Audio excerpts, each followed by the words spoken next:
creyente, como cristiano que usted es, con las ideas más claras, con una firme determinación de ir en serio con el Señor, y que Dios le hable. Estoy seguro de que el Señor esta tarde nos puede hablar y nos puede ministrar a todos personalmente. Por eso, Señor, te damos gracias por esta oportunidad que nos das ahora de acercarnos a tu palabra con temor y temblor, sabiendo que tú siempre hablas a través de ella.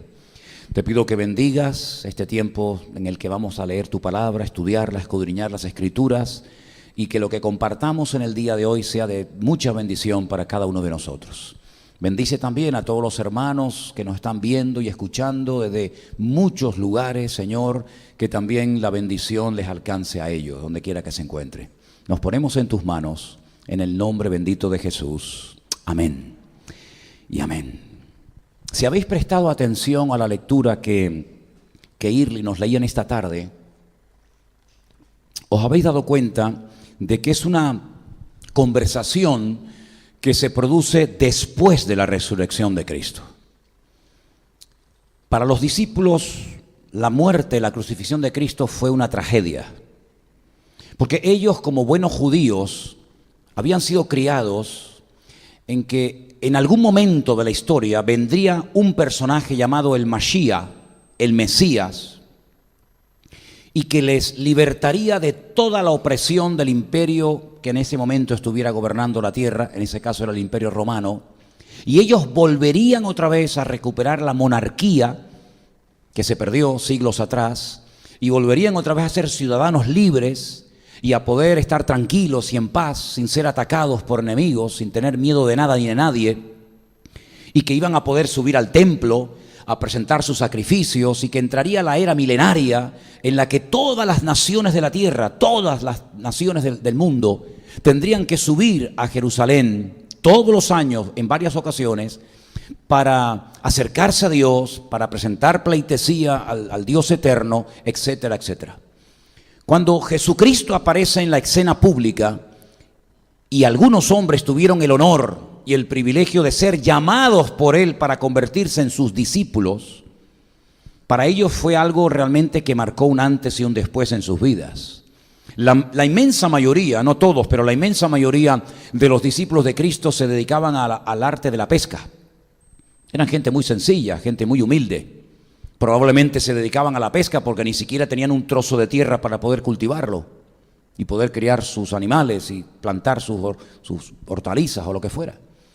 Así que se dedicaban a la pesca como algo que era obligatorio, porque no había otra forma de buscarse la vida que dedicándose a eso. Las casas que todavía quedan en pie de aquellos tiempos nos dan a entender de que la gente vivía una vida muy, muy sencilla, muy rudimentaria. Ninguno de nosotros en la actualidad vive como ninguno de esa gente.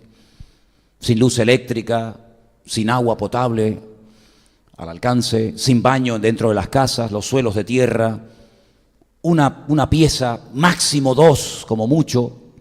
Era una vida, ya te digo, muy sacrificada, una vida muy dura. Y no solamente eso, sino que además había un imperio opresor terrible, que eran los romanos, sin escrúpulos, que no respetaban a nadie, que oprimían a la gente hasta el máximo, pidiendo y pidiendo y pidiendo impuestos. Y por más que trabajaras, nunca podías tener un sosiego, una calma, una tranquilidad. No sé por qué, pero algunos estarán diciendo, ¿pero estás describiendo la época del Imperio Romano o estás describiendo el tiempo presente? Los tiempos cambian, pero el espíritu y la actitud sigue siendo exactamente la misma. Y cuando hay personas con cargos políticos que se dejan usar por el Señor, son de una bendición tremenda. Pero cuando hay personas con poder y con autoridad que también se dejan utilizar por el enemigo, pueden llevar a un país a la ruina, y a sus moradores y a su población a la más absoluta miseria. Así que cuando aparece Jesucristo, el Mesías, en la escena pública, ellos dijeron, bueno, esto es cuestión de días. Ya por fin los romanos van a ser destruidos, nosotros vamos a ser gente importante en el reino del Mesías, por lo tanto, si no será este año, será el año que viene, pero por fin podemos ya soñar y casi a degustar la realidad de que la era mesiánica va a comenzar en breve. Cuando lo dejan todo, por un tiempo a su familia, sus trabajos, sus tierras, etcétera, para seguir a este supuesto Mesías, Ellos están plenamente convencidos de que van a poder llegar a haber hecho realidad todos sus sueños. Ay, amigo, pero cuando llegó el día de la crucifixión, cuando el enemigo, el imperio opresor, crucifica a su Mesías, lo meten en un sepulcro con una piedra de toneladas en la puerta, ponen un precinto romano con la orden de que nadie se acerque a esa tumba, y ponen a una guardia romana custodiando 24 horas al día el sepulcro, todos sus sueños se hacen pedazos. Ahora tienen que volver a sus pueblos, a sus ciudades, con la cabeza agachada, reconociendo que se han equivocado. Más de uno seguro les diría, te lo dije, ese hombre era un impostor, hablaba muy bien, es verdad que se hicieron milagros durante su ministerio, pero no era el verdadero Mesías. Y otra vez, otra desilusión, otro palo, otro desengaño, y a esperar, sabe Dios cuánto tiempo. Por lo tanto, estos dos que vemos en la historia de Lucas, capítulo 24, son personas que se están marchando de Jerusalén y están ya cerca, en lo que hoy en día sería la ciudad de Tel Aviv. Por allí está el camino de Emaús, y están desanimados, están destruidos, están totalmente desmoralizados. Se ha ido toda ilusión, toda expectativa se les ha quebrado. Ellos están hundidos porque todas sus ilusiones se han hecho pedazos. Y de repente, en medio de aquella conversación, en medio de aquel dolor, se les presenta nada más y nada menos que el Señor Jesucristo resucitado. Ellos no se dan cuenta y el Señor Jesucristo les dice, ¿qué os pasa? Os veo tristes, os veo decaídos. ¿Qué conversación es esta? Y ellos le dicen, es que nosotros esperábamos que a ese Mesías que seguíamos iba a restaurar la monarquía, etcétera, etcétera, lo que les acabo de contar, y no ha pasado nada. Y encima lo han matado, lo han crucificado, han acabado con su vida, y todas nuestras expectativas se han venido al suelo, al piso. Y Jesús, dice la Biblia, que empezando por Moisés, es decir, es una forma de decir por los libros de la Torá, los primeros 5 libros de la ley de Moisés, pasando por los profetas y por las escrituras, es decir, por todo lo que es el Antiguo Testamento, la Tanaj, le va mostrando versículo tras versículo, libro tras libro, pasaje tras pasaje, que todo lo que ocurrió era necesario que ocurriera, que estaba profetizado que el Mesías vendría, sí, pero que en su primera aparición, en su primera venida, lo matarían. Y todo eso no fue producto de la casualidad, sino que estaba todo estipulado de antemano con cientos y en algunos casos con miles de años de antelación, profetizado de muchas formas y de muchas maneras a través de muchos profetas, para que cuando apareciera el supuesto Mesías, pudieran reconocer si era un impostor, si era un farsante o era el verdadero Mesías. Por lo tanto, el Señor lo que hace es recurrir a la palabra, llevarlos a las Sagradas Escrituras para abrirles los ojos y demostrarles que la crucifixión, la negación por parte de Pedro, el hecho de que lo traicionara uno de sus discípulos, el hecho de que lo crucificaran entre dos ladrones, el hecho de que echaran suerte sobre sus vestiduras, el hecho de que cuando lo crucificaron no le rompieron ni un solo hueso, y todo lo que ocurrió no era producto, repito, de la casualidad, sino que era el cumplimiento profético de cosas que se habían dicho en la antigüedad. Por lo tanto, Él lo que hace es llevarlos a las Escrituras y tratar de abrirles los ojos, mostrarles que todo aquello estaba escrito y profetizado y que simplemente lo que había ocurrido es lo que tenía que ocurrir. Cuando llegan a un cierto lugar, dice la Biblia que entre ellos dijeron, oye, ¿tú no notabas que cuando Él nos abría y nos explicaba y nos compartía las Escrituras, había como un fuego en nuestro corazón que ardía? Y de repente dice que el Señor se desaparece de su vista y ellos deciden dar la vuelta y volver a Jerusalén y decir, oye, que no estamos locos, que no nos hemos equivocado, sino que lo hemos visto porque también estaba profetizado que no solamente moriría, sino que resucitaría al tercer día. ¿Cuántos dicen amén? Es decir, si todos los que nos llamamos cristianos, me da igual, evangélico, católico o de la rama que usted sea, porque curiosamente cuando uno va a Israel, se da cuenta que no solamente cristianos son los católicos, uno se da cuenta que hay más de 27 ramas diferentes del cristianismo, Depende de donde usted haya nacido, depende de la cultura, de la idiosincrasia, de la procedencia de la cual usted venga, se va a dar cuenta que hay muchos tipos de cristianos. Y no todos son precisamente católicos ni evangélicos. Pues ellos vuelven a Jerusalén y le dicen a los discípulos: lo hemos visto, ha resucitado y está vivo. Y ahora cuando vayamos a Jerusalén, uno de los lugares para mí más importantes de todos los que vamos a visitar es lo que se conoce como el nombre del Jardín de la Tumba. Es un lugar muy bonito, pero lo más hermoso no son los jardines que vamos a ver. Lo más bonito y lo más impactante no es la paz que se respira en aquel lugar, lo limpio que está aquel sitio, sino que vamos a entrar a una cueva, a una tumba que está vacía. Y eso es lo grandioso. Es algo realmente sorprendente que uno se pueda gozar viendo una tumba vacía. Porque generalmente cuando la gente va a un cementerio, y hay en estos días miles de personas han ido a visitar a sus muertos, pues generalmente la gente va a visitar a alguien que supuestamente está enterrado allí. Y lloran ante la tumba. Incluso en algunas culturas le ponen comida y en otras le cantan canciones, etcétera, etcétera. Pero cuando vamos allí sí vas a ver gente, probablemente veréis algunas personas que los verás llorando, pero no de tristeza, sino de alegría.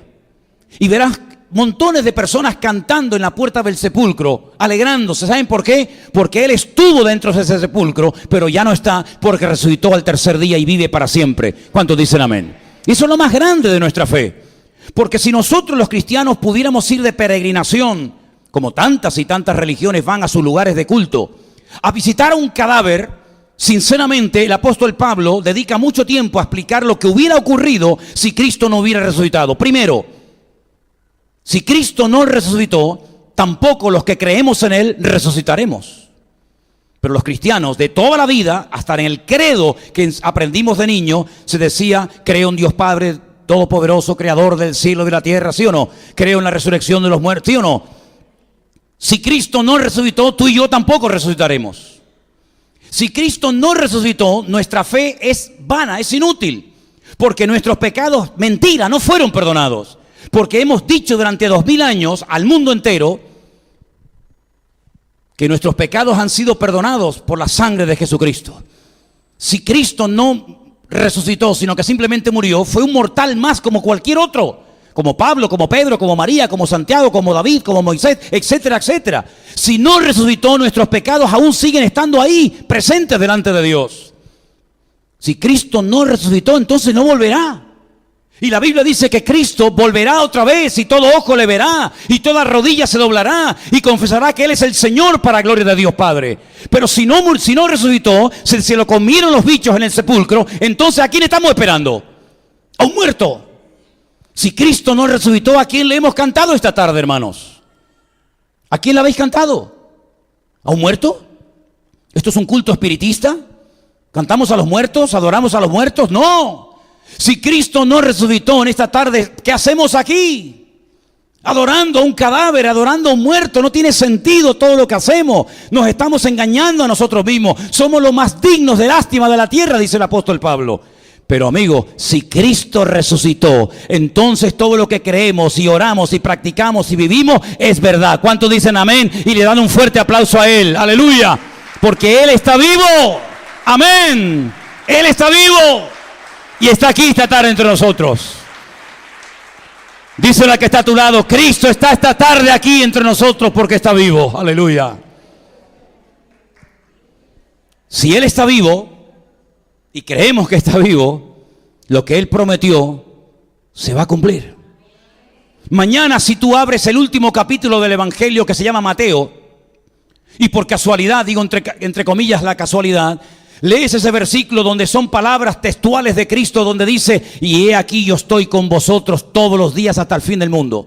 Imagínate que tú estás viviendo en otra ciudad de Tenerife o en otra parte del mundo y mañana tú lees ese versículo. Y resulta que yo por la mañana también la estoy leyendo y otro hermano en otro país también lo está leyendo. Mi pregunta es: ¿con quién está? ¿Con el que está en Ecuador? ¿Con el que está en Estados Unidos? ¿Con el que está en Europa? ¿Con el que está en Israel? ¿Con quién está de los que están leyendo ese texto?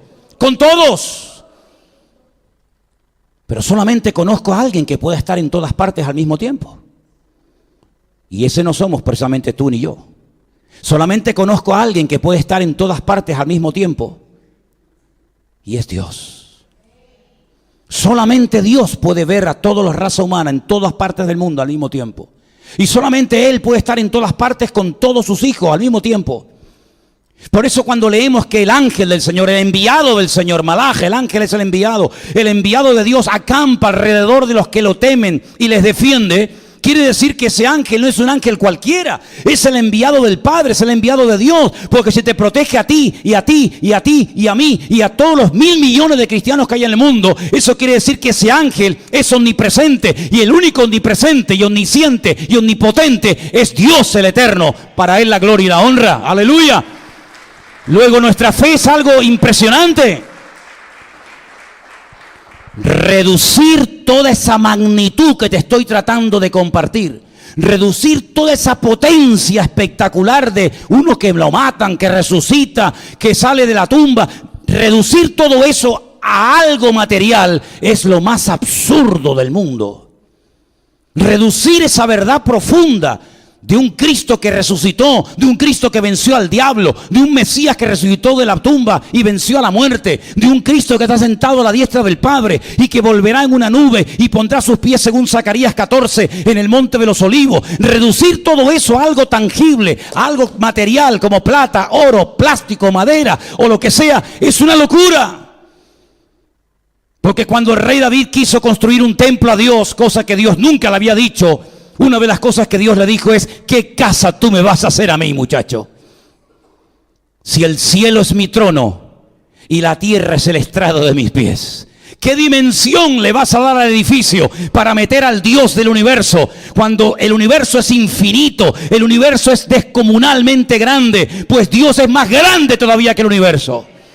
¿Dónde lo vas a meter? ¿Qué tamaño tendrá la habitación? ¿Qué altura tendrá que tener ese edificio? Yo no te he dicho que me construyas una casa, porque es imposible que podamos meter a Dios en una caja. Es imposible que podamos representar a Dios en una fotografía. Es imposible que podamos hacer una imagen de Dios, porque Él es mucho más grande que todo eso.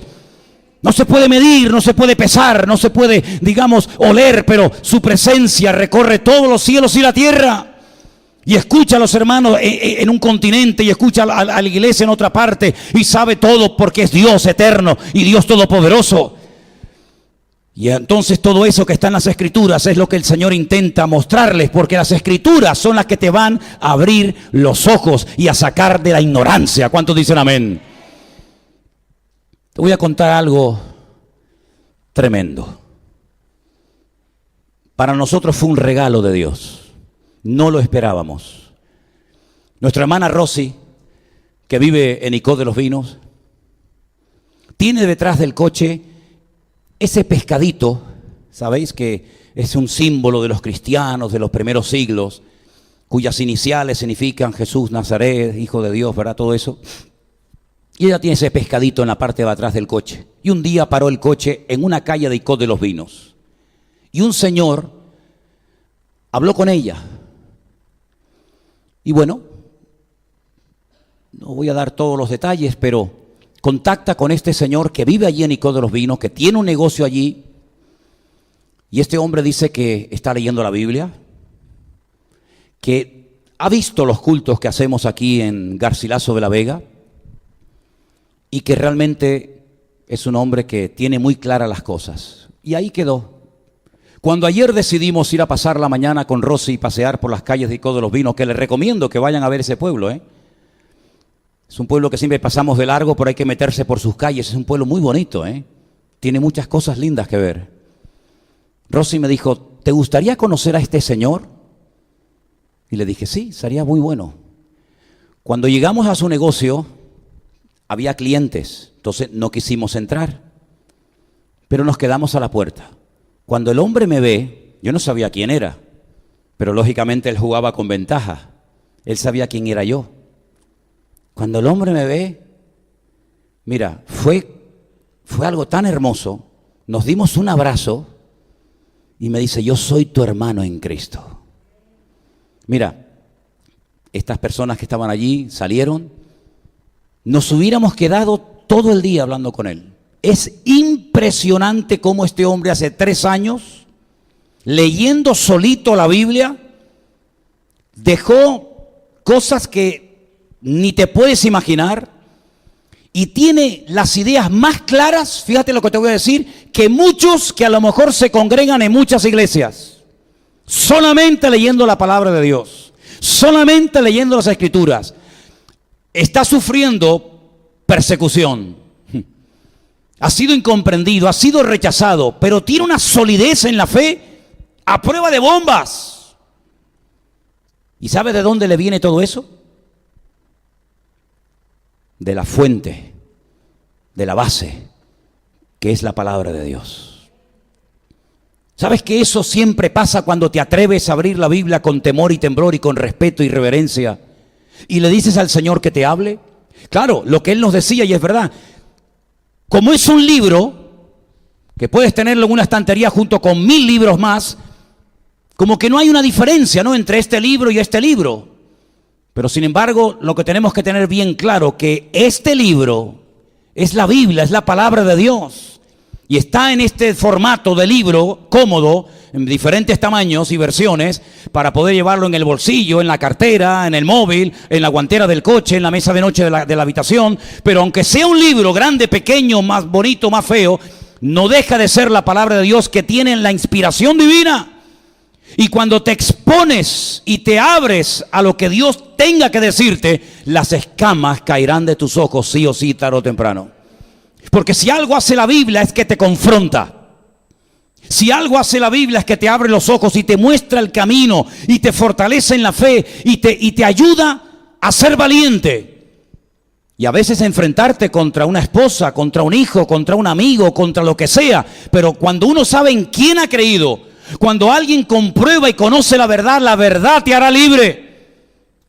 Y ayer tuvimos la oportunidad de conocer a una persona que no se congrega, y quiero dejar esto bien claro, no se congrega en ninguna parte, simplemente él y Dios, a través de la palabra, ha llegado a un nivel de comunión con el Señor que realmente es para dejarte con la boca abierta. Toda una bendición fue para nosotros conocer a este hermano nuestro en Cristo Jesús.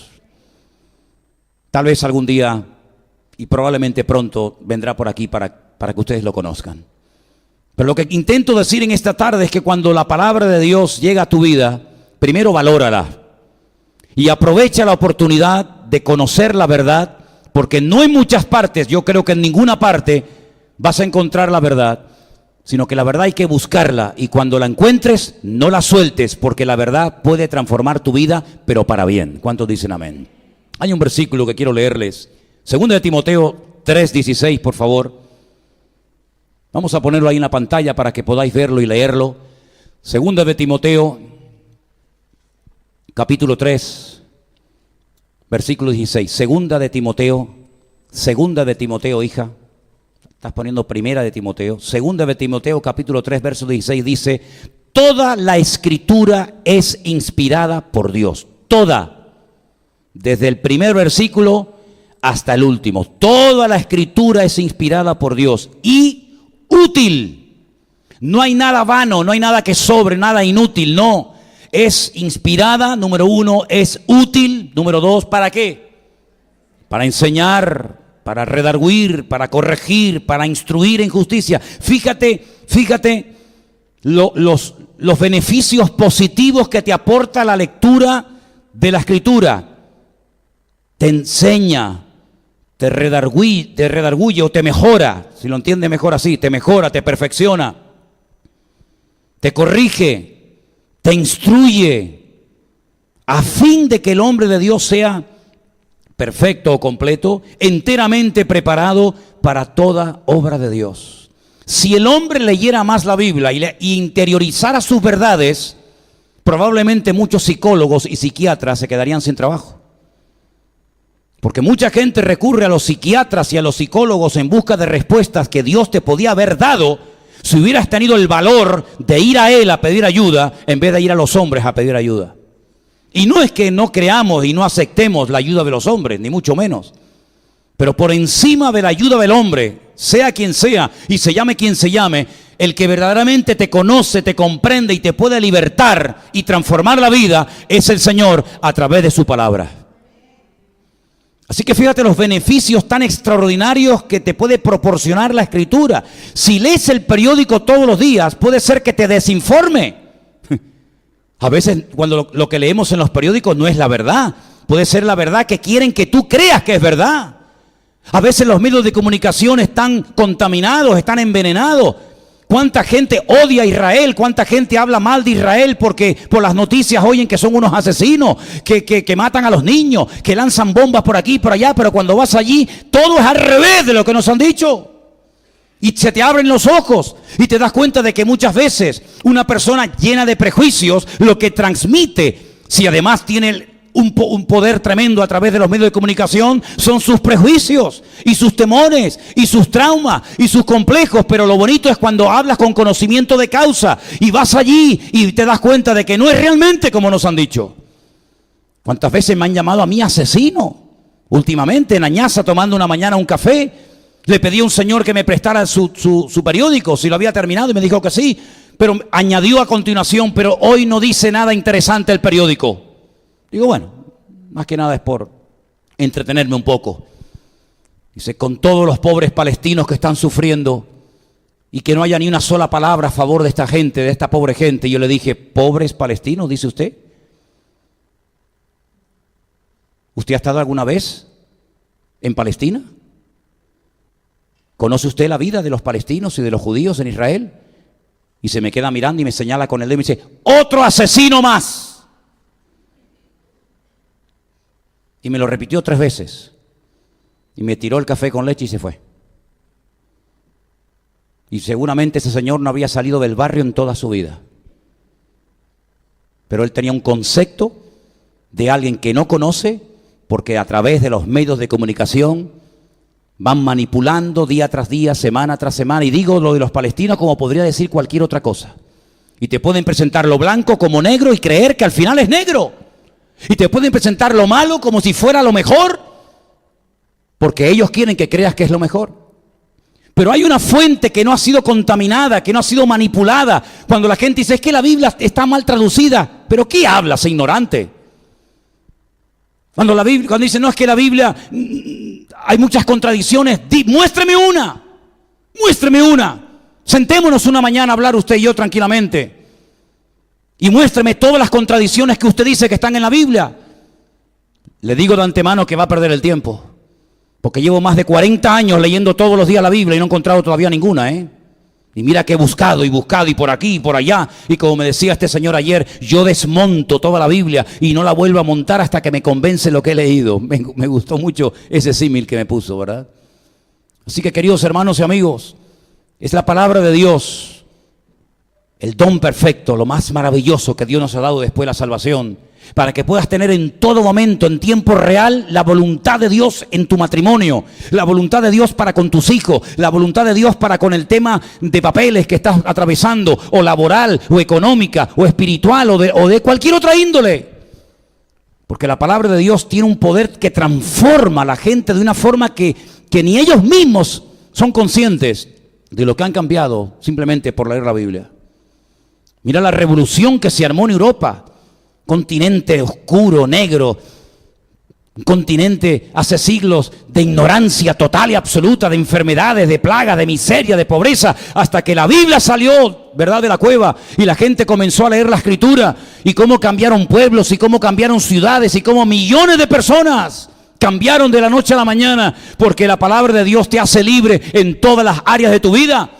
Por eso predicamos en esta iglesia la Biblia y no predicamos del periódico, ni del Quijote, ni de cualquier otro libro, porque la palabra de Dios es viva y es eficaz y vale para enseñarte, para animarte, para corregirte, para guiarte, para instruirte, para todo en la vida, hermano. Absolutamente para todo. Hay un grupo de creyentes que recibieron durante un tiempo la visita de un buen predicador, pero ellos decían, bueno, ¿ya has terminado? Ahora que has terminado la exposición de tu tema, vamos a hacer algo. Déjenme que les ponga el ejemplo leyendo en Hechos capítulo 17, Hechos capítulo 17, del versículo 10 al versículo 11. Hay una ciudad que se llama Berea y allí había un grupo de creyentes muy particular. Presta atención. Inmediatamente los hermanos enviaron de noche a Pablo y a Silas hasta Berea. Y ellos habiendo llegado, entraron en la sinagoga de los judíos.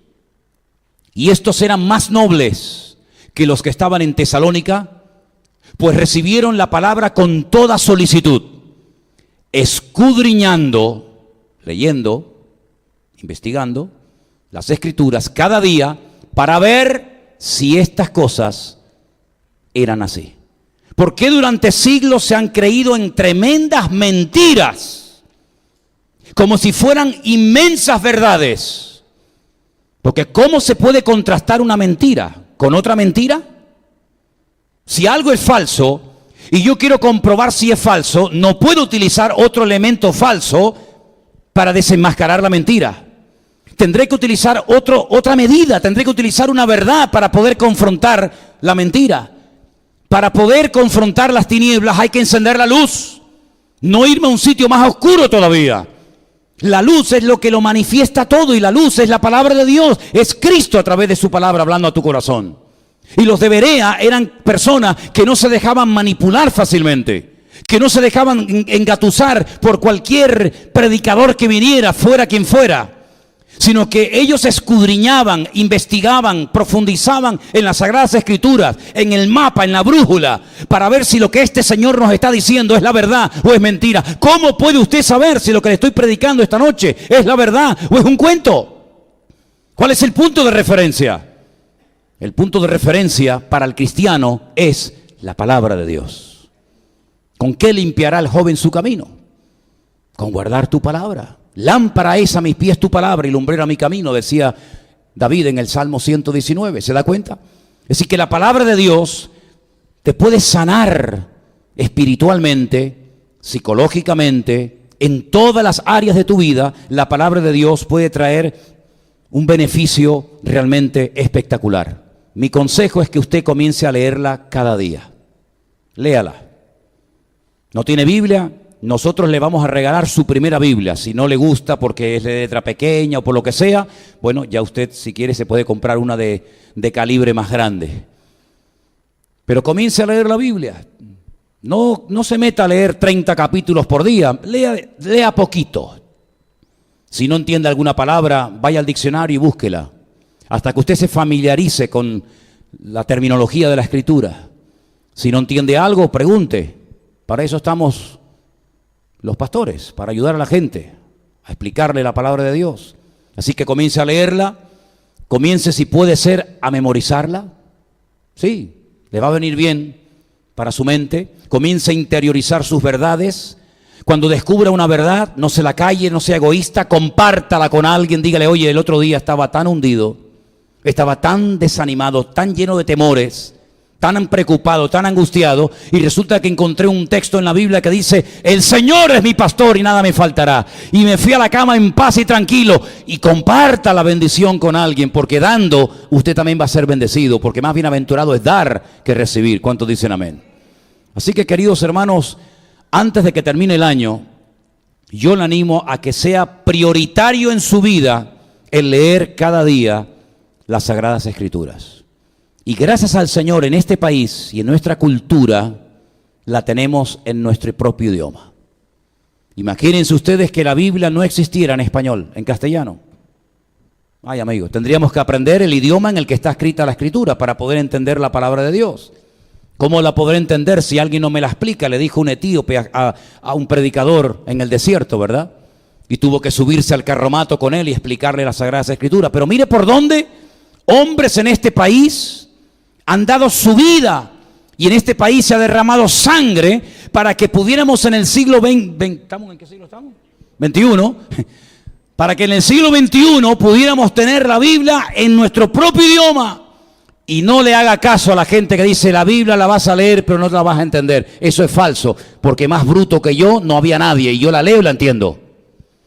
No haga caso a esa gente que dice, no, es que yo leo la Biblia y no la entiendo. Caramba, pero lees el periódico y lo entiendes. Y vas a hacer una quiniela, los que la hagan y la entiendes. Y ves una película y la entiendes. Y entiendes de todo, menos de lo que te interesa. Métase en las páginas de la palabra de Dios. Y usted va a encontrar ahí paz para su alma. Consuelo para su espíritu.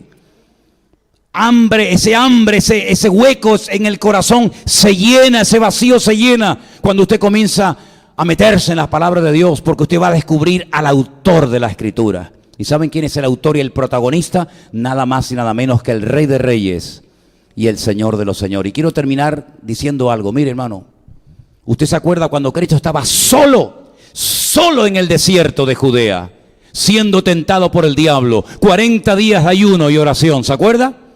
Vino el tentador a tentarle, sabía que lo estaba pasando mal. ¿Y qué fue lo que utilizó el Señor? ¿Argumentos? ¿Discusiones? ¿Peleas? ¿Polémica? No, escrito está. ¿Dónde? Aquí, escrito está. Escrito está. Y desmanteló toda mentira y todo argumento falso del diablo esgrimiendo la palabra de Dios. Por eso Pablo, cuando describe la armadura del cristiano, cita la Biblia y la compara con una espada. Dice, la espada del Espíritu, que es la palabra de Dios. Así que le animo a que lea la Biblia, a que la estudie, que la interiorice, y usted va a poder vivir mucho mejor, en tranquilidad y en paz, porque no solo de pan vivirá el hombre, sino de toda palabra que sale de la boca de Dios. ¿Cuántos dicen amén?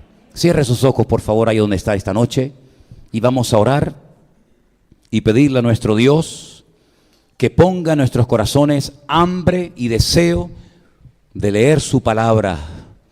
Usted se va a dar cuenta de lo que se ha perdido durante tantos años, pero cuando usted comience a leer la palabra de Dios se va a dar cuenta de que es un tesoro inagotable, con una riqueza y una profundidad inmensa, de tal manera que todos sus anhelos más íntimos y profundos van a ser saciados a través de las Sagradas Escrituras. Qué bueno es Dios, aleluya. Qué bueno es el Señor, que no solamente perdona nuestros pecados, que no solamente hace acto de presencia en nosotros, sino que nos da su palabra por escrito, para que en cualquier momento del día o de la noche, en barco, en avión, de pie o sentado, la puedas conocer. Algunos la tienen en el móvil y le dan ahí al play, y hasta trabajando o viajando con los auriculares puestos van escuchando las Sagradas Escrituras. ¡Qué maravilla! Todo está dispuesto y preparado para los hombres y mujeres que van en serio y tienen hambre de Dios. Aproveche las oportunidades que se le presentan para que la palabra de Dios sea la base y el fundamento de su vida. Gracias, Señor. Aleluya. Te damos gracias en esta tarde, buen Dios, por el privilegio que nos das de acercarnos a ti a través de tu hermosa y poderosa palabra.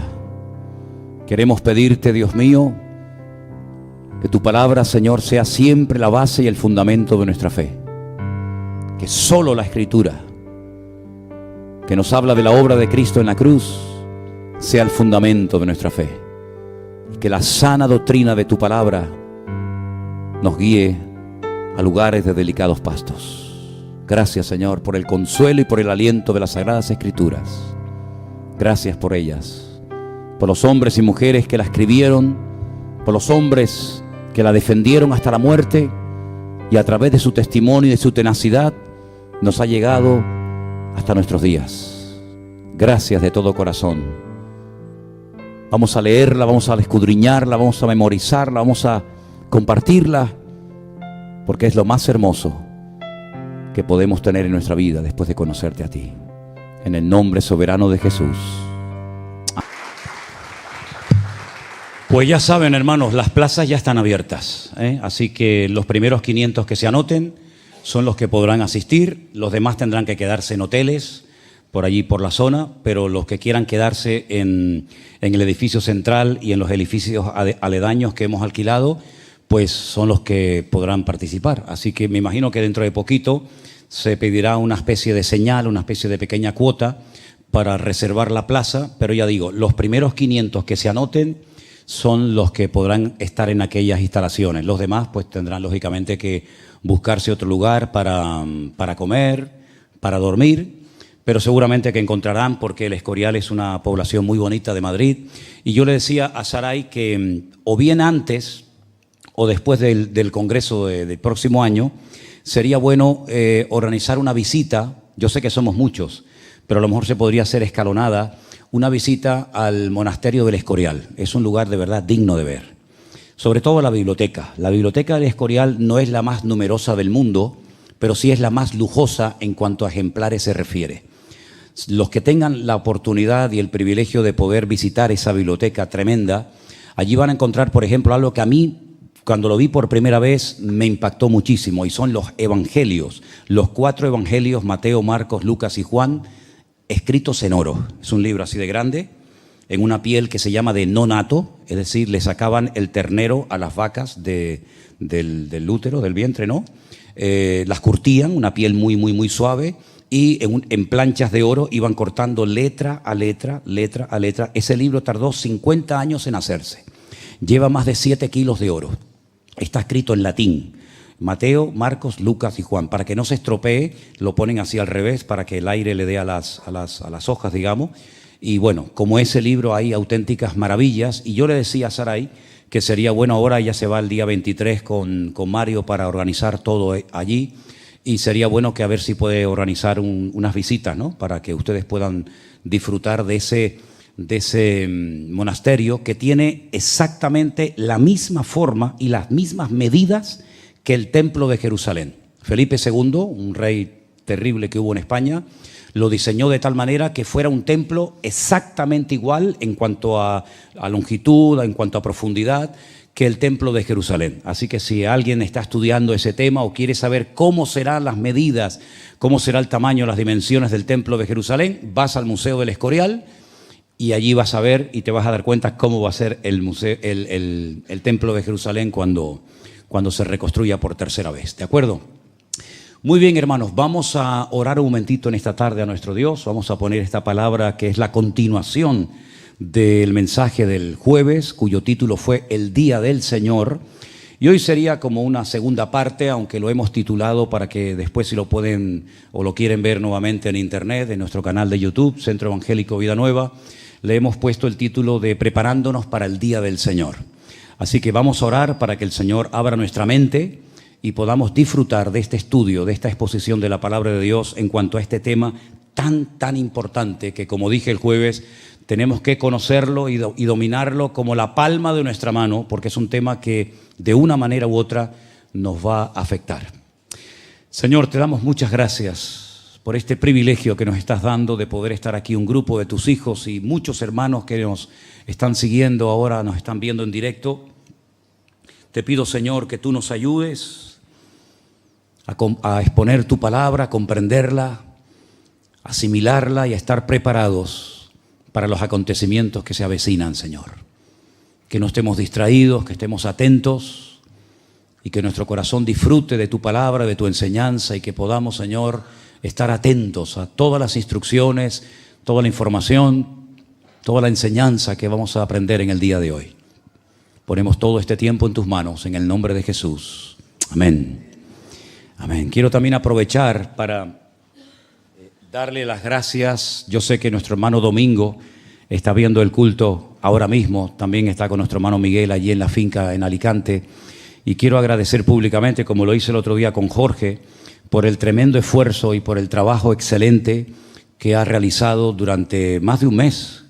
Desde que fuimos a Holanda este verano y hablé con él y lo animé para que viniera a la finca de Alicante, él ha estado allí sin salir, no ha ido a Holanda ni un solo día. Dejó a su esposa, dejó a sus 2 hijos allí, y él ha sido el que ha hecho unos baños realmente preciosos que muchos de ustedes conocerán y otros probablemente usarán, Dios mediante. Una preguntita que yo quiero hacer para que me saquen de la duda.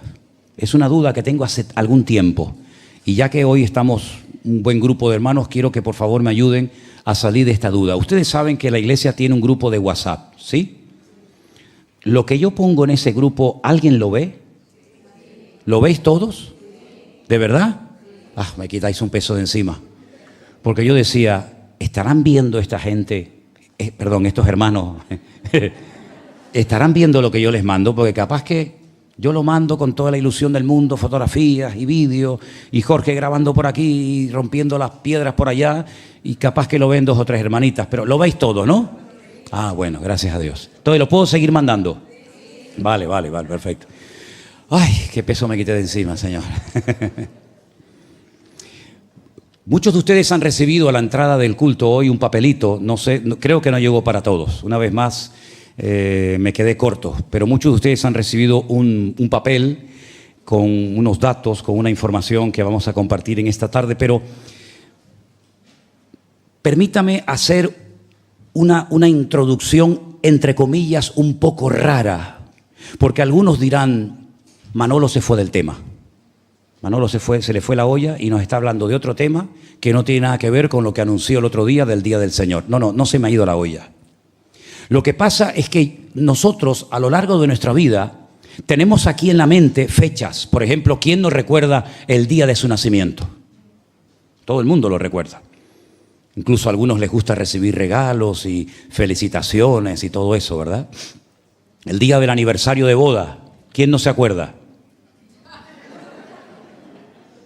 El cumpleaños de nuestros hijos. ¿Me explico? El día de que morimos. Ay, ese no, todavía no, ese no ha llegado. Pero todos tenemos en la mente fechas, ¿sí o no? Fechas importantes que recordamos, el aniversario, el día que se murió mi papá, el día que salí de mi país para venir aquí. En fin, tenemos todos en nuestra mente fechas. ¿Saben que la Biblia está llena de fechas?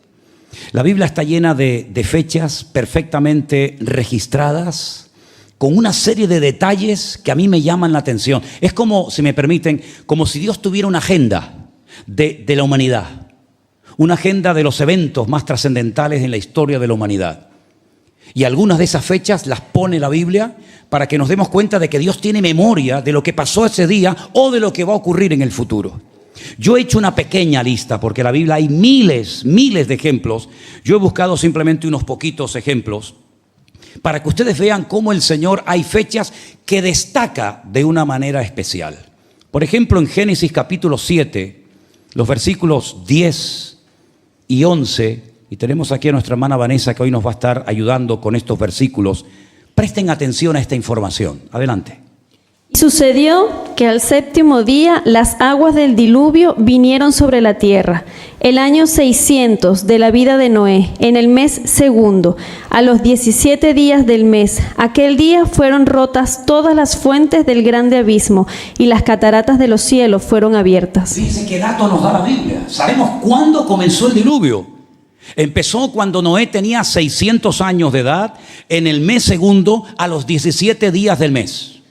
Ahí empezó el diluvio, una fecha perfectamente registrada en la palabra de Dios para que nadie diga, bueno, ¿y esto cuándo empezó? ¿O cuándo fue?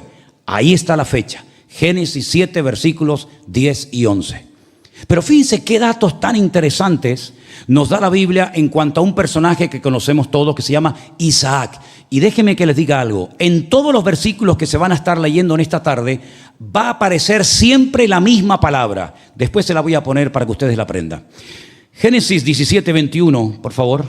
Mas yo estableceré mi pacto con Isaac, el que Sara te dará a luz por este tiempo el año que viene. Por este tiempo, aproximadamente ahora que estoy hablando contigo, el año que viene, tú vas a tener en tus brazos a un hijo que le vas a poner por nombre Isaac. Abraham no entró en una nebulosa diciendo, bueno, ¿y cuándo nacerá? ¿En qué época? ¿En verano? ¿En invierno? ¿En primavera? No. Por esta misma fecha, el próximo año. Y vemos que se cumplió la promesa del Señor. Génesis 18, 14. ¿Hay para Dios alguna cosa difícil? Al tiempo señalado volveré a ti, y según el tiempo de la vida, Sara tendrá un hijo. Al tiempo señalado. ¿Quién señaló ese tiempo? ¿Quién decidió que Isaac naciera el próximo año, aproximadamente en la fecha en la que Dios le está hablando al patriarca Abraham? Dios lo diseñó. Dios estableció que en el calendario divino habría una fecha en la que este muchacho tan especial, Isaac, nacería. Génesis 21, 2. Y Sara concibió y dio a Abraham un hijo en su vejez, en el tiempo que Dios le había dicho. En el tiempo que Dios le había dicho, ni un día antes ni un día después. ¿Se dan cuenta cómo Dios controla el tiempo? Cómo Dios dice, ahora el diluvio. En esta época nacerá tu hijo Isaac. Y Él tiene el control de los meses, de los días, de las semanas, de los años. No se le escapa nada de las manos, no improvisa nada, sino que, repito, en esa agenda divina, en esa agenda celestial, todo está perfectamente registrado. Fíjense qué dato tan interesante nos da acerca del pueblo de Israel cuando salió de Egipto. Éxodo capítulo 13, versos 3 y 4. Y Moisés dijo al pueblo: tened memoria de este día en el cual habéis salido de Egipto, de la casa de servidumbre, pues el Señor os ha sacado de aquí con mano fuerte. Por tanto, no comeréis leudado. Vosotros salís en el mes de Abib. En el mes de Abib. Abib significa primavera, de ahí viene la palabra Tel Abib, aunque aquí está con B, pero realmente es con V. En el mes de Abib, en plena primavera, recuerden, dice el Señor, tengan memoria, porque todos los años por vuestras generaciones van a tener que recordar esto y celebrar una fiesta que se llama la fiesta de Pesaj o de Pascua, y va a ser siempre en el mismo mes, en el mes de Abib, que generalmente suele ser entre marzo y abril. Otra fecha que el Señor estableció. ¿Por qué no salieron en otra época del año? Bueno, pues porque Dios tenía establecido que cuando comienza esa nueva etapa, ¿verdad? Esa nueva estación que es la primavera, es cuando su pueblo tenía que iniciar una primavera espiritualmente hablando. Ya se dejó atrás los malos recuerdos, la esclavitud, Faraón, etcétera, y ahora comienzan una vida nueva en el mes de Abib. Pero hay una fecha fatídica en el calendario del pueblo de Israel que se encuentra en Jeremías, capítulo 39, versículos 1 y 2, que tiene que ver con la ciudad de Jerusalén. Presten atención, por favor. En el 9º año de Sedequías, rey de Judá, en el mes 10º, vino Nabucodonosor, rey de Babilonia, con todo su ejército contra Jerusalén, y la sitiaron. Y en el 11º año de Sedequías, en el mes 4º, a los 9 días, se abrió brecha en el muro de la ciudad. 40 años estuvo Jeremías profetizando y advirtiéndole al pueblo de Israel, a las tribus del sur, a Judá y a Benjamín, que se arrepintieran de sus pecados, que todo aquello se podía haber evitado, aquella catástrofe nacional, aquella cantidad de tragedias se podían haber evitado siempre y cuando hubiera un cambio de actitud, un arrepentimiento por parte del pueblo, pero no prestaron atención. Y entonces dice la Biblia que en el 11º año del rey Sedequías, en el mes 4º, a los 9 días del mes, se abrió la brecha en el muro y ya todos conocemos el resto de la historia. La caída, la destrucción de Jerusalén, son llevados al cautiverio en Babilonia por 70 años, como también se había establecido por el Señor, y a los 70 años logran otra vez volver a la ciudad de Jerusalén y restaurarla. En todos y cada uno de estos versículos, por supuesto en español no se aprecia, pero si ustedes leen el texto en original, hay una palabra que continuamente aparece, y es la palabra Moed, así como suena, M-O-E-D, Moed. La tienen en español arriba, la tienen en hebreo abajo, Moed. ¿De dónde viene esa palabra? ¿Cuál es la primera? ¿Dónde es la primera vez que aparece esa palabra y en relación a qué? Fíjense por dónde esa palabra que tiene que ver con tiempos señalados, tiempos fijados, también con tiempos de fiesta, con celebraciones, aparece por primera vez en el libro del Génesis. Curiosamente, en el capítulo 1, el verso 14, y dice así: Dijo luego Dios: haya lumbreras en la expansión de los cielos para separar el día de la noche, y sirvan de señales para las estaciones, para días y años. Yo voy a poner en el cielo lumbreras, la lumbrera mayor para alumbrar durante el día, el sol, la lumbrera menor para alumbrar durante la noche, la luna. En otras palabras, pondré esos astros, pondré esas estrellas, pondré satélites, y van a servir como Moed, como Moadín, como dice el texto original, Leotot Moadín, como señales para que a través de los tiempos ustedes puedan saber en qué época del año se encuentran. El Señor Jesucristo, por ejemplo, dijo: cuando ustedes se acerquen a una higuera y ven que la rama está tierna, no se parte, no se quiebra, y han brotado las hojas, eso quiere decir que el verano está cerca.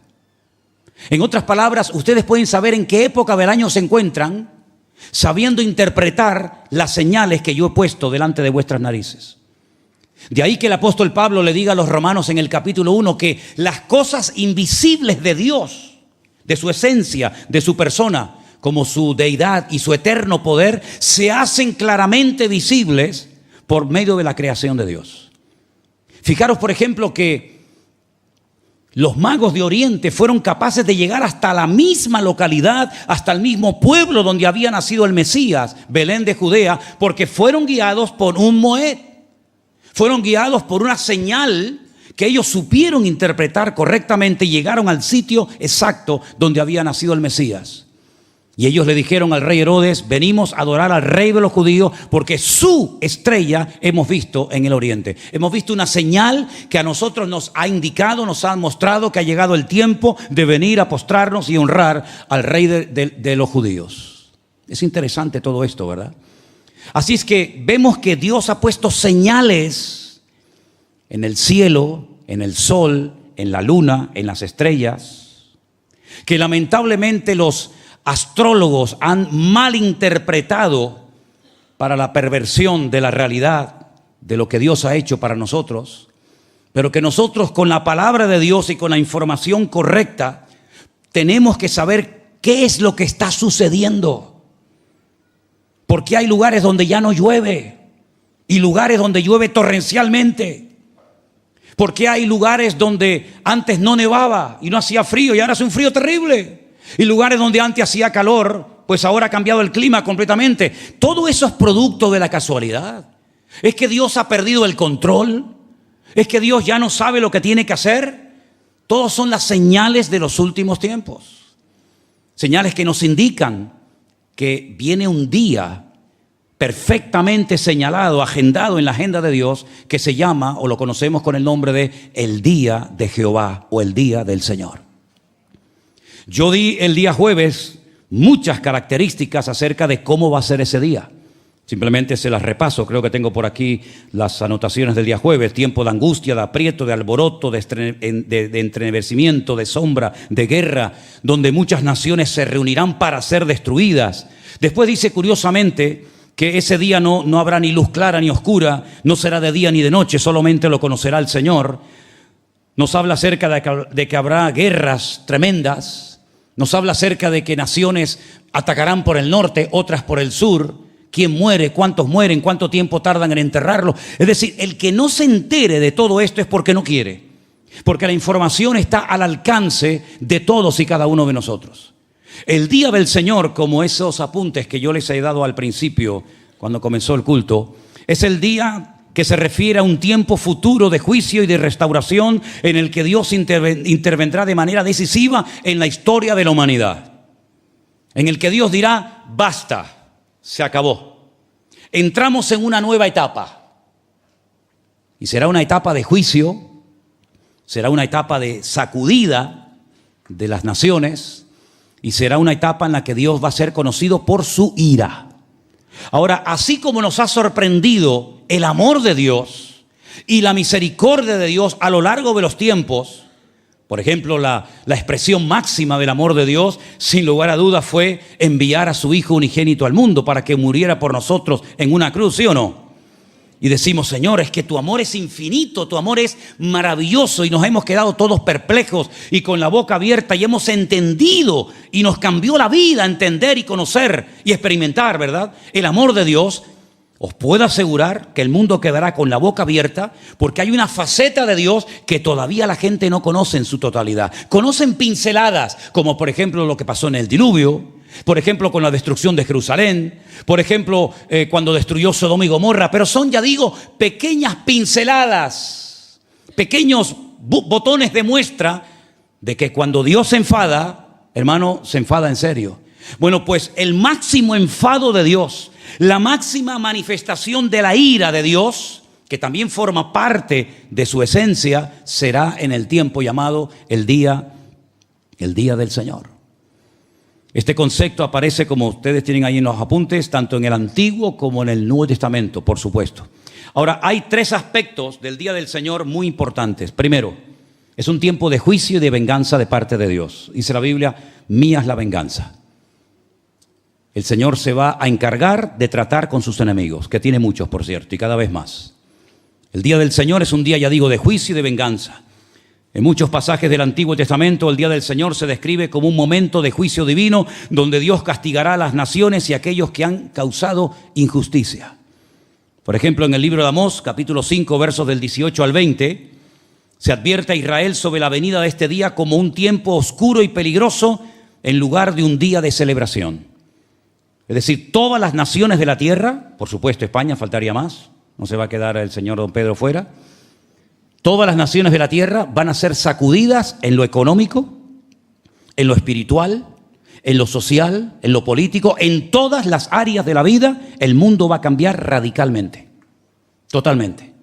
Todos los que tengan una cierta seguridad económica la van a perder. Todos los que tengan una fuerza física, decir, bueno, yo estoy en plena forma física, no te va a servir de nada. En otras palabras, es como si nos metieran en otro mundo, en otra dimensión, en otro planeta, donde ahora no va a estar la misericordia, el amor de Dios, sino la ira y el trato de Dios con todas las naciones de la tierra. Leímos el día jueves, el capítulo 14 del libro del profeta Zacarías, donde dice la Biblia que Él reunirá a todas las naciones de la tierra. Claro, unas tienen más influencia que otras, evidentemente. Por ejemplo, Rusia jugará un papel fundamental. Rusia ha demostrado al mundo entero que no tiene ningún reparo, no tiene ningún problema en meterse donde no le llaman. Y no tiene que rendirle cuentas a nadie. Lo está demostrando todos los días. ¿Sí? Todos los días en televisión vemos cómo no ha dado marcha atrás, sino todo lo contrario. Una guerra que decían que iba a ser una guerra rápida, una guerra relámpago, una guerra de un par de semanas, máximo un par de meses, ya se está pasando más de la cuenta.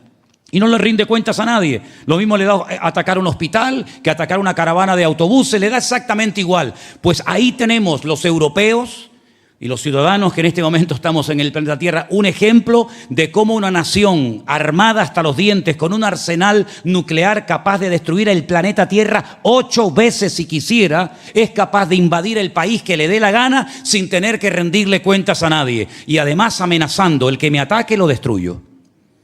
Pues ese país que ya lo está haciendo y que no es una ciencia ficción, sino una realidad, la Biblia dice que atacará por el norte a Israel con el apoyo de un montón de naciones árabes.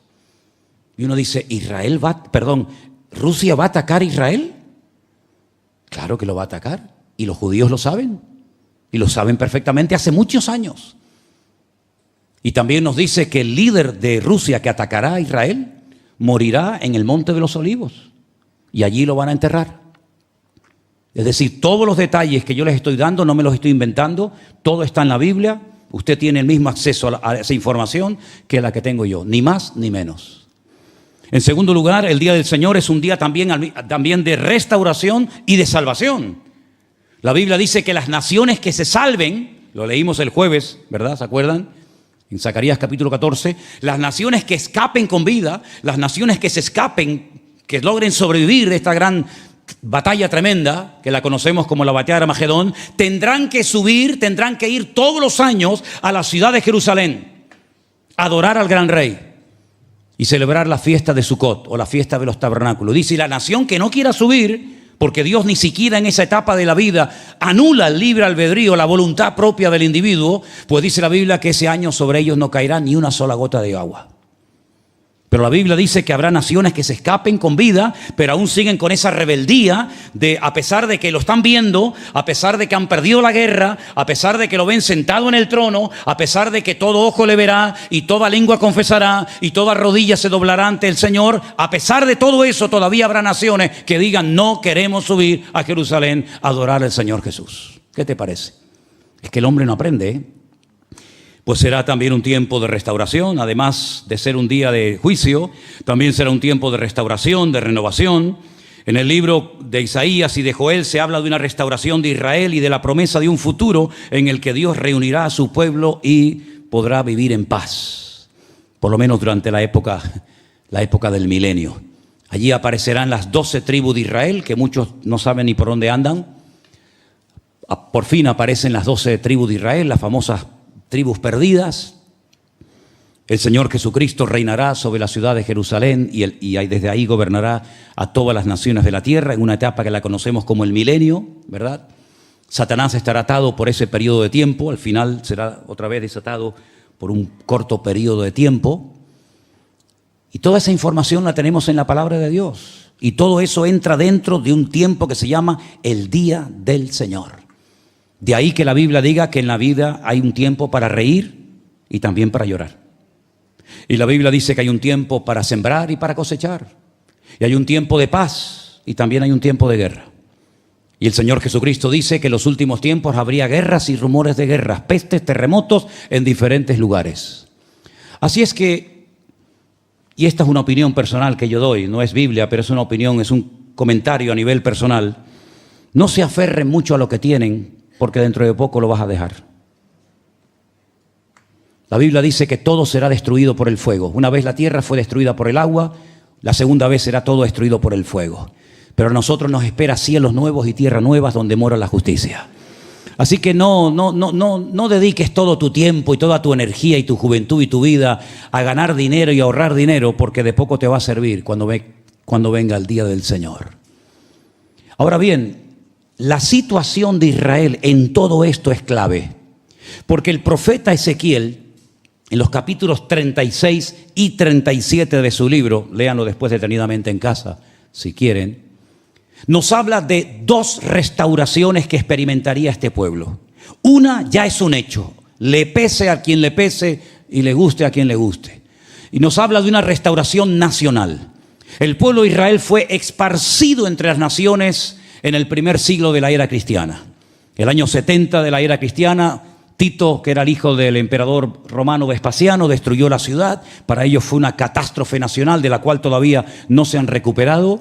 Y tiempo más tarde, en una rebelión que fue la rebelión del famoso Bar Kokhba, o el hijo de la estrella, en una mala interpretación que hizo un famoso rabino que presumía de tener más de 42,000 discípulos, llamado Rabí Akiva, lo elevó, lo presentó ante Israel como si fuera el verdadero Salvador, el verdadero Mesías de la nación, y fue un auténtico desastre. A Rabí Akiva le arrancaron la piel, se la dieron a los perros en las calles de Jerusalén. Bueno, fue un desastre total. Todo eso tiene que ver con la rebelión final de los judíos, con la caída de Masada y tantas cosas, ¿verdad? Desde ese siglo I hasta el año 1948, siglo XX, Israel estuvo perdido entre las naciones de la tierra. No tenía patria, no tenía un territorio. Incluso algunos judíos multimillonarios, viendo que era imposible volver a recuperar la tierra ancestral de sus antepasados, pensaron en África comprar grandes extensiones de terreno y hacer el Estado de Israel en el corazón de África. Otros judíos pensaron en la Patagonia, en el sur de Argentina, hacer el Estado de Israel. Pero sin embargo las Sagradas Escrituras hablaban de que algún día se produciría una restauración nacional. Vendrían judíos de todas partes del mundo. Y así fue. En un solo día. Eso no ha pasado nunca en la historia, ni va a volver a pasar jamás. En un solo día nació un país de la nada. De no existir hoy, en 24 horas más tarde, existir un país. Y desde mayo de 1948 hay un país pequeño, es el 0,1% de la población mundial.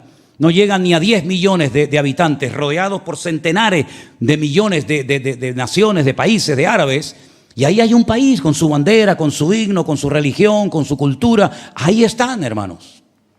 Pero la Biblia nos habla de una segunda restauración que, si hay que decir la verdad, aún no se ha producido. Y es la restauración espiritual de Israel. Israel está roto en estos momentos. Israel está peor que nunca. Está pasando una etapa tremendamente difícil. No solamente por los 7 frentes abiertos que tiene, que le atacan por todas partes, sino por una guerra interior, familias contra familias, partidos contra partidos. Es un país que está dividido internamente. Hoy había una manifestación de más de 750,000 judíos por las calles de la ciudad famosa de Tel Aviv, ¿verdad? Protestando. La gente está dolorida, rota, han perdido nietos, sobrinos, primos, familias enteras, gente que ha desaparecido. Yo vi bolsas enteras de brazos, de piernas, de montón de miembros cuando fuimos a la Franja de Gaza. Ha sido un desastre nacional, algo que no había ocurrido con esa magnitud desde la Segunda Guerra Mundial. Pero la descomposición de Israel, espiritualmente hablando, va a llegar a un nivel, va a llegar a un punto terrible. Y hay un versículo en el libro del Apocalipsis que a veces se lee así rápidamente, pero la gente no es consciente de lo que nos está mostrando el Señor ahí. ¿Hasta qué punto espiritualmente Israel se va a descomponer y va a necesitar urgente ayuda? Y por supuesto del Señor. Ese versículo se encuentra en el libro del Apocalipsis. Nuestra hermana Vanessa nos lo va a leer. Cadáveres estarán en la plaza de la grande ciudad que en sentido espiritual se llama Sodoma y Egipto, donde también nuestro Señor fue crucificado. Hermano, fíjense, déjame el versículo ahí puesto en la pantalla. Fíjense qué interesante. Él habla de que van a morir una serie de predicadores. La Biblia lo llama los 2 testigos o los 2 olivos, que durante 3 años y medio van a estar predicando en las calles de Israel. Y miles de judíos se van a convertir. Y van a reconocer que el Señor Jesús era el verdadero Mesías y no otros tantos que vinieron antes o después de él. Al final de los 3 años y medio, estos 2 predicadores van a morir. Y dice la Biblia que no los entierran. Eso es lo peor que se puede hacer en esa cultura en Oriente Medio, no darle sepultura. Tanto judíos como musulmanes prácticamente enseguida entierran a sus cadáveres, sus difuntos, sus seres queridos. Pero dice la Biblia que sus cadáveres estarán en la gran ciudad expuestos, no los van a enterrar. Dice la Biblia que harán intercambios de regalos. Hoy, por ejemplo, vino un camionero desde Jordania, cruzó el puente Ayembi. Hemos estado muchísimas veces por allí. Cruzó el puente Ayembi, aparcó su camión, salió, cargó su metralleta y empezó a dar una ráfaga de tiros y cayeron 3 judíos en el acto. Por supuesto, él también cayó allí. En ese momento, en Jordania, comenzaron a salir por las calles repartiendo golosinas y dulces para celebrar la muerte de 3 judíos. Y dice la Biblia que cuando maten a estos 2 testigos, la gente saldrá por las calles a dar regalos, a intercambiarse regalos, probablemente dulces, golosinas. Pero es que eso ya lo estamos viendo hoy en día, es normal, así es como se hace. Se celebra la derrota del enemigo. Y entonces dice que estarán en la plaza de la grande ciudad. Y uno dice, bueno, ¿la grande ciudad? ¿A qué ciudad se refiere? Dice, en el sentido espiritual, no en lo físico, sino en el sentido espiritual, esa ciudad se va a parecer a Sodoma y a Egipto. Y claro, es interesante notar lo que pasó en Egipto y lo que pasó en Sodoma. Porque dice que el aspecto espiritual, el ambiente espiritual de esa ciudad donde los van a matar, se va a parecer mucho a Sodoma y a Egipto. Y por si alguien tiene todavía dudas y dice, ¿pero qué ciudad es esa? Dice, es la ciudad donde crucificaron al Señor Jesucristo. ¿Y dónde crucificaron al Señor Jesucristo, hermano? En la ciudad de Jerusalén. Luego la ciudad de Jerusalén va a entrar en una descomposición moral y espiritual sin precedente, hasta el punto que en el Apocalipsis se le compara a Sodoma y a Egipto. Y eso es algo que va a ocurrir en los últimos tiempos, en la etapa que la conocemos como el Día del Señor. El tercer punto referente al Día del Señor, el primero era juicio y venganza. El segundo era un tiempo de restauración y salvación. El tercero es un cumplimiento escatológico. En el Nuevo Testamento el Día del Señor se asocia frecuentemente con la segunda venida de Cristo y el fin de los tiempos. En Primera de Tesalonicenses, léanlo después detenidamente, capítulo 5, versículos 2 y 3. El apóstol Pablo escribe sobre la certeza de que el día del Señor vendrá como ladrón en la noche, implicando que será algo inesperado y sorprendente. En resumen, el día del Señor es un concepto complejo que abarca tanto juicios divinos como esperanza de redención. En otras palabras, queridos hermanos, nosotros no vivimos la época de Moisés cuando salió con el pueblo de Israel de Egipto. Conocemos la historia, pero no la vivimos en carne propia. Nosotros no estuvimos ni siquiera en la etapa cuando el Señor Jesucristo se paseaba por las calles de Israel, sanando a los enfermos, predicando mensajes y dando enseñanzas extraordinarias. Él llegó a decirle a sus discípulos cosas que reyes y profetas desearon ver y oír y no lo vieron, pero ustedes considérense privilegiados, bienaventurados, porque me estáis conociendo a mí personalmente. Pero nosotros hemos creído en un Cristo que no hemos visto, que no hemos tocado. Sí, nos ha cambiado la vida, pero no nacimos en esa época de la historia. No sé si nosotros, si hubiéramos nacido en el siglo I, nos hubiéramos convertido al Señor. No lo sé. Pero vivimos en otra época de la historia, aparentemente muy lejos de aquellos acontecimientos, pero si te paras a pensar, no tan lejos, porque para el Señor un día es como si fueran 1000 años, y 1000 años como si fueran un día. A nosotros nos parecen lejos esos acontecimientos, ¿verdad? Y hablamos como cosas, como aguas que pasaron. Pero sí tenemos que estar preparados para lo que llamamos el día del Señor, es decir, la manifestación de la ira de Dios sobre todas las naciones de la tierra. Ahora, la Biblia nos da una promesa a nosotros, porque nosotros, aparte de cristianos, somos miembros o vivimos en un país. En esta ocasión estamos aquí, pero hay hermanos que nos ven y nos siguen de montones de naciones de la tierra.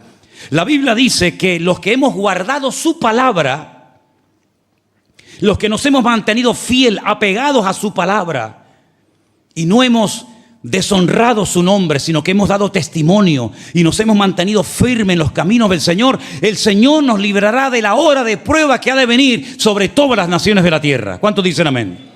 En otras palabras, vamos a ver cómo Europa va a ir en declive total, hermano, y lo estamos viendo. Hermanos que nos están visitando de Bélgica en esta tarde, eso se parece más hoy en día a Siria, a Pakistán o a Irán que a un país europeo. Hemos estado recientemente caminando por las calles de Holanda, en Bélgica, en Francia. Y hermanos, es impresionante. Tenemos en Europa en este momento más de 70 millones de musulmanes, donde hay centenares, miles de mezquitas por todas partes, y donde sabemos que nosotros somos enemigos del Islam, porque nosotros no aceptamos el Corán como palabra de Dios. Nosotros no aceptamos a Mahoma como verdadero profeta. Para nosotros el camino, la verdad y la vida, y el único nombre que reconoce el Señor es el nombre del Señor Jesucristo, el Rey de Reyes y Señor de los Señores. Ningún otro más. No hay otro nombre bajo el cielo dado a los hombres a través del cual podamos ser salvos. No es que Jesús es uno más en una lista enorme, no, es el único y sabio Dios, el Verbo hecho carne, el admirable, el Alfa y la Omega, el Príncipe de paz, y el que ha prometido estar con nosotros todos los días hasta el fin del mundo. La mejor manera de prepararse para el día del Señor es saber, tener la información acerca de lo que es y no es el día del Señor.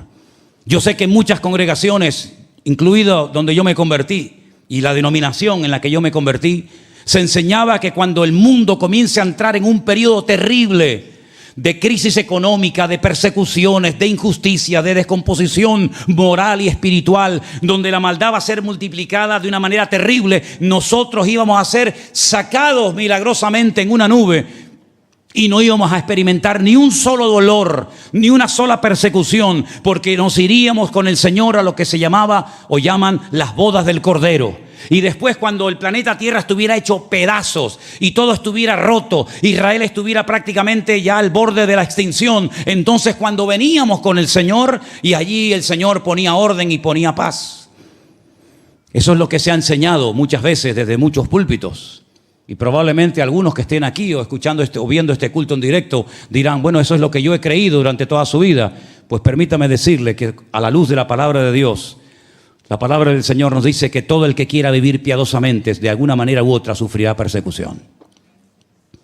El Señor Jesucristo le advirtió a sus discípulos que se prepararan y que huyeran cuando tuvieran que huir. Porque hay momentos para quedarse y hay momentos para huir.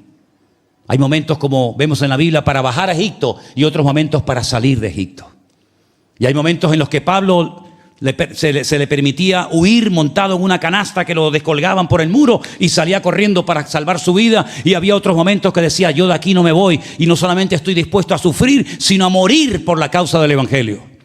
Así que Dios nos tiene que dar el suficiente discernimiento espiritual para entender que nosotros los cristianos no estamos exentos de problemas.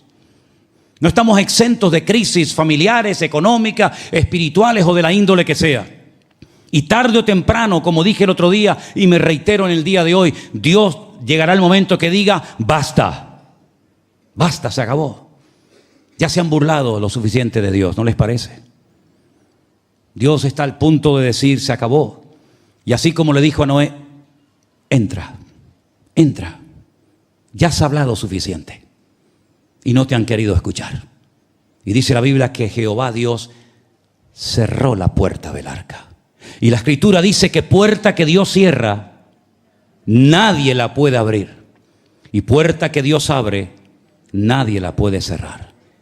Antes de cerrar la puerta del arca, el Señor le dijo a Noé: prepárate tú y tu familia y predica y dile al mundo lo que viene. Y dice la Biblia en Mateo capítulo 24 que no entendieron hasta el día que vino el diluvio. Es decir, si analizamos esto, minutos antes de que cayera el diluvio y se abrieran las cataratas del cielo, la gente estaba llevando una vida totalmente normal desde el punto de vista de ellos. Comían, bebían, viajaban, se casaban. Dice, y no entendieron hasta el día que vino el diluvio. Es decir, una ceguera espiritual tan grande, tan terrible, que fue demasiado tarde cuando se dieron cuenta. ¿Y qué me dicen ustedes de Sodoma y Gomorra?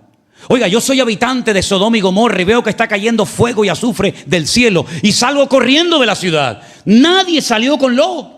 Todos prefirieron quedarse guardando los muebles, que no se me rompa el mueble que lo acabo de comprar en Ikea ahora, me lo trajeron ayer, Dios mío, me lo va a romper, pero si me lo acaban de montar ahora. Yo ya no monto muebles de Ikea porque cada vez que los monto al revés. Y me sobran tornillos y tuercas por todos lados. Pero para mí está bien, pero para Elena me dice que lo hago mal. Bueno. ¿Cómo no huyeron multitudes de Sodoma y Gomorra viendo lo que se le estaba cayendo encima? ¿Cómo Faraón no cogió su carro y le dijo a los egipcios: vámonos de Egipto, vamos a seguirlos a ellos, que el Dios de ellos es más poderoso que el nuestro? No, los querían seguir, pero para matarlos, para volver a llevarlos de esclavos a Egipto. Y estamos viviendo en una época donde tú sales a las calles y mañana le dices a tus colegas en el colegio o en el trabajo: oye, mira, que Cristo viene el día del Señor, esto se va al garete, el mundo va a entrar en un bucle, esto va a ser terrible. Y dice, este hombre se volvió loco. ¿En qué secta te metiste, muchacho? ¿Qué te están haciendo allí? Exactamente igual que pasó a lo largo de la historia con los discípulos, con Noé y con todos los grandes personajes bíblicos. Pero nosotros tenemos que partir de la base de que en este mundo estamos de paso y tú estás aquí para cumplir un propósito. Y ahora quiero ponerme muy serio con todo esto, muy serio. Y te voy a contar un poco de mi experiencia, por si sirve de algo. Cuando yo entré a una iglesia evangélica por primera vez en mi vida, yo no tenía ningún precedente evangélico en mi familia. Todos habíamos sido, pues como todo el mundo, católicos. Cuando vivimos en Venezuela, yo nací allí, tuve los primeros 10 años de mi vida. Mis padres me metieron en un buen colegio que era el colegio de los maristas, de curas. Cuando regresamos a Canarias, vivimos unos años en Las Palmas y mi padre se hizo amigo de un cura, de don Manuel, muy buen cura. Los salesianos. Y estudié toda mi vida en los salesianos. Así que toda mi educación fue católica. Me pueden preguntar por María Auxiliadora, me pueden preguntar por Juan Bosco, todo eso me lo sé de memoria. No teníamos ni un solo precedente cristiano evangélico en la familia. Fuimos, vamos a decir, por una necesidad o por un acto de gratitud a una familia de la iglesia que había orado por mi hermana, que estaba enferma, etcétera, etcétera. Ya todo el mundo conoce la historia. Y nada más que eso. Cuando esa tarde yo escuché a aquel hombre predicar acerca de un muchacho que se había ido de su casa, robándole las pertenencias o llevándose las pertenencias de su padre y viviendo perdidamente, el enfado que yo cogí en mi interior fue brutal. Incluso me enfadé con mi madre que estaba conmigo sentada en aquel momento y le dije: ¿por qué tú le has tenido que contar al tipo mi vida? Ella me juraba que no le había contado a nadie. ¿Cómo que no le has contado? Que no le has contado nada. Yo no tenía ni idea de lo que era la Biblia, ni el hijo pródigo. Yo no tenía ni idea de nada. Pero según iba avanzando el mensaje, Dios descubrió mi corazón. Repito, yo no era evangélico. Es más, yo no era nada. Nada. Pero comencé a entender el evangelio. Y el Señor me quebrantó por primera vez en mi vida, como nunca antes. Y comencé a llorar. Y me sentí indigno delante de Dios, al cual no conocía. Y le pedí perdón por mis pecados. Y a los pocos días, créanme, no les miento, a los pocos días cuando mi padre constantemente me insistía y me preguntaba: ¿qué vas a hacer? ¿A qué te vas a dedicar? ¿Qué vas a estudiar? ¿Qué vas a hacer? Yo ya le dije, papá, ya lo sé lo que voy a hacer en la vida. Y le dije, quiero predicar la palabra de Dios. Quiero decirle a todo el mundo lo que Cristo ha hecho en mi vida. Mi padre se enfadó conmigo. Incluso me pegó un bofetón. Porque él dice, tú no sirves para esto. ¿Cómo te vas a dedicar tú a predicar la palabra si tú no sabes nada de Biblia ni nada de nada? Entonces me sentí como herido en mi interior y comencé a leer y a leer y a leer y horas y horas y horas y horas. Estaba días enteros metido en mi habitación leyendo la Biblia, memorizando capítulos, todo lo que podía aprender y más. Porque yo entendí que si aquel hombre, si aquel Hijo de Dios había descendido de la gloria y había muerto por mí en la cruz y había ocupado mi lugar como miserable, indigno pecador y había resucitado al tercer día, si todo aquello, yo decía para mí en aquel momento, si todo esto es verdad, yo le tengo que contar esto a todo el mundo. No podía entender cómo me iba a dedicar al fútbol. Yo jugaba al fútbol. Me fui al Real Club Victoria, que era un filial de la Unión Deportiva Las Palmas. Y le dije, no quiero saber nada del fútbol. Le di las botas, el uniforme. Pero sí, no quiero saber nada del fútbol. Me llamaban de todas partes. Decían, no quiero saber nada. ¿Y qué vas a hacer? Quiero predicar de Cristo. Y me decían, uy, la religión le comió el coco. Imagínense los amigos míos, las amigas mías que tenía unas cuantas en el barrio, lo que decían de mí en aquellos días. De estar siempre rodeado de chicos y de chicas, me veí más solo que la una. Porque además, para colmo, en aquella época en la iglesia solamente había dos chicas. Una así flaca, era un palillo, y la otra era una chica súper rellena, ¿no? Grande, ¿no? Y yo decía, Dios mío, ¿dónde me meto? Eso era la juventud en la iglesia, estas dos chicas y yo.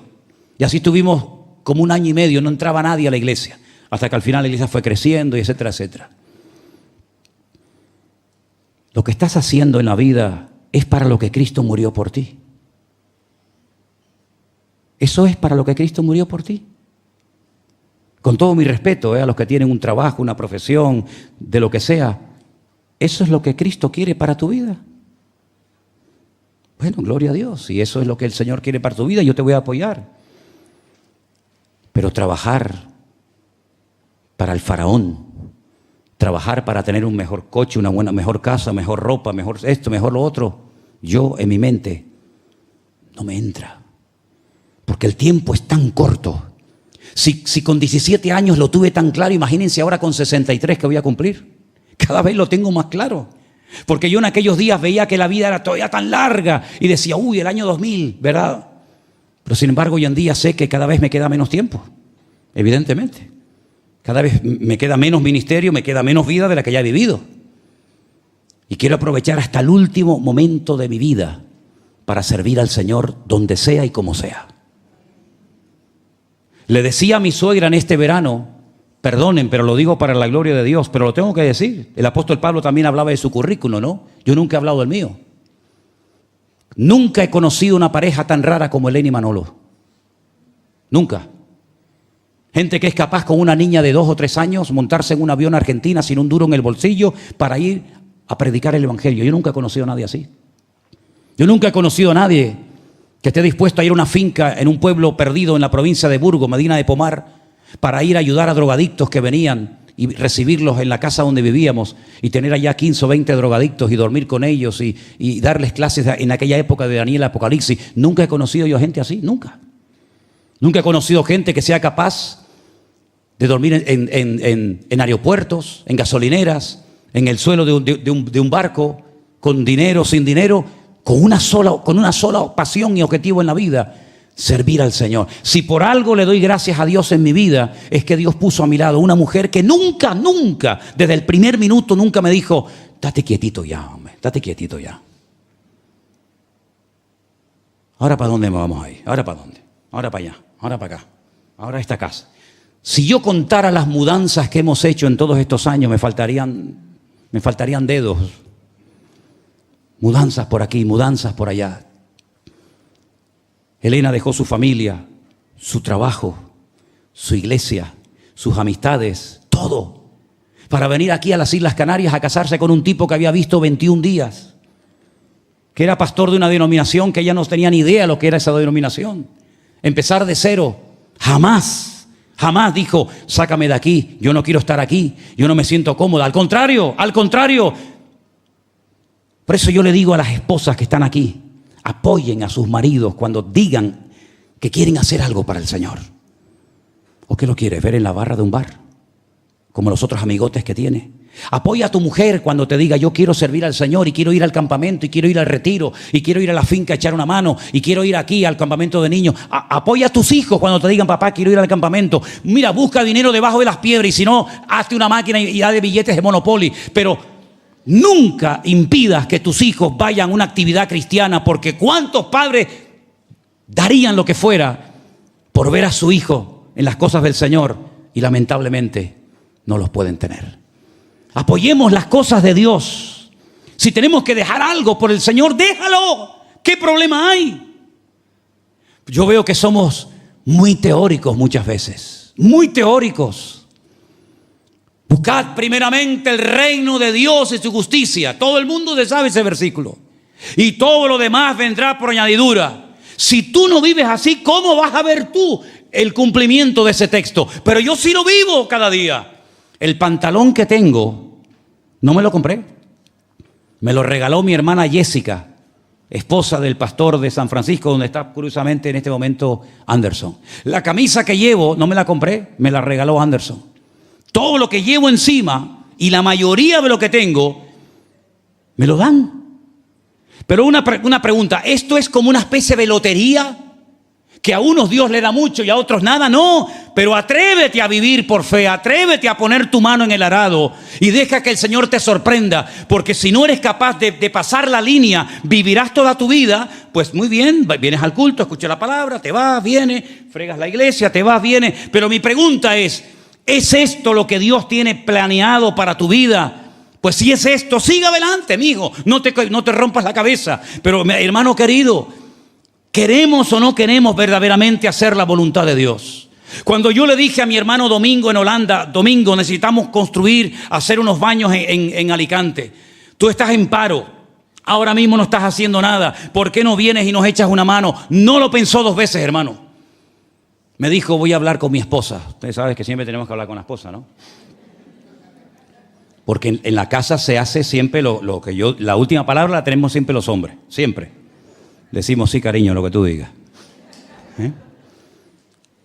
Estábamos comiendo en la casa de nuestro hermano Germán en Holanda. Estaba haciendo allí una chuletada, un asado. Veo que entra para adentro. Yo había hablado con él en la mesa y me dice, voy a ver cómo se lo digo. Digo, bueno, dime algo dentro de unos días. Entró, a los 5 minutos salió. Le digo, ¿qué pasó, Domingo? Le dije a mi mujer, el pastor me ha dicho de ir a Alicante a echar una mano. Yo no estoy haciendo nada y creo que debo de ir. La mujer le dijo, coge el avión ahora mismo y vete para allá. No sé si se lo quería quitar de encima. La mujer dijo, gracias Señor por haber oído mi oración. No, es broma, hermano, es broma. Pero eso es una mujer de Dios. Le podría haber dicho, ¿cómo? Alicante, y yo me voy a quedar sola aquí con los 2 niños. De eso nada, tú te quedas aquí. Le dijo, vete.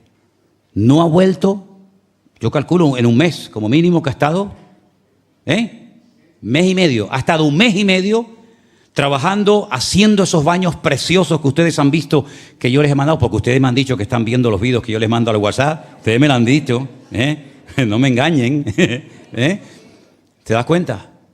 Y yo le doy gracias al Señor por gente así, por Domingo, por su esposa, por tantos hermanos que están dispuestos a renunciar a algo. Porque en la vida no podemos tenerlo todo, el coche, la casa, el marido, los hijos, el dinero, no podemos tenerlo todo, habrá que soltar algo en algún momento. Pero dice la Biblia, alguien que deje algo por mí, yo le voy a dar 100 veces más en esta vida y en la otra vida, la vida eterna. A esa vida yo te desafío. Me dirán que soy pesado, me dirán que siempre termino los mensajes igual, me dirán que siempre te sientes aludido, que me da igual, pero es que mi obligación es motivarte y sacudirte y decirte, hay una vida mejor que la que estás llevando.